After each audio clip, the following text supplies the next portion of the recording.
I had a 3x5 card that one of the guys that sat in the back gave me. And it Right. said, do these things and like basically leave us alone, right? One was cold call. On a 3x5 card. It was. I think I have it somewhere too. Yeah. Better than a 3-ring binder, I suppose. I had those too. But just basic. Keep it simple. Yeah. Cold call. Take floor time, which nobody does no one today. has floor time. Right. I was fastest on floor time, and those phones would ring, and I was right there. Right. Sit open houses. So you were. And door knock. So you saw every call as being Possible lead. Possible lead. Mm-hmm. Absolutely. And so most of them weren't. A lot of them weren't. Yeah. So how'd you handle that? Just you just.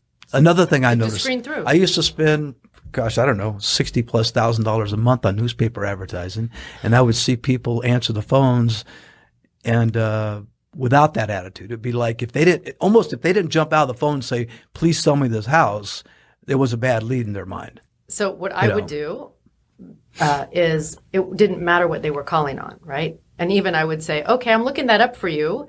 And it didn't matter about that. But then as I was taking that time to look it up for them, right. I'd say, tell me what you're looking for. How long have you been right. looking? Do you have an agent helping you? What price range are you looking in? Da, da, da, da, da. Then I'd say, oh, okay, here it is. You know what? That one's no longer available. But with what you've just told me you're looking for, may I help you? And they would say, no, my sister's an agent. No. I'd say, okay, good luck. Or, you know what? Yeah, great. What are you doing Saturday? Let's go look. Right. So it wasn't about what they were asking. Right. Because people don't know what they're asking for. They don't know what they want. Right.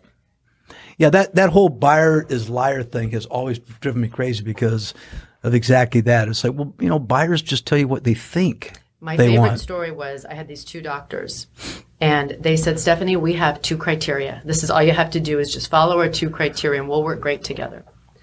We absolutely must have a tennis court, and don't show us a Mediterranean house. 10 months, every Saturday, they were in my car. Wow.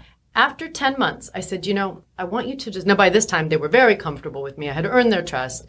I mean, we were friends every weekend, 10 months. Yeah. Almost every weekend. So I said, I just want you to humor me, and I want to show you one house. But I have to tell you, it doesn't have a tennis court. We don't want to see it. I said, just let me finish. And it's a Mediterranean. Absolutely not, Stephanie. No way. I said, just do it for me. Okay, we'll do it for you.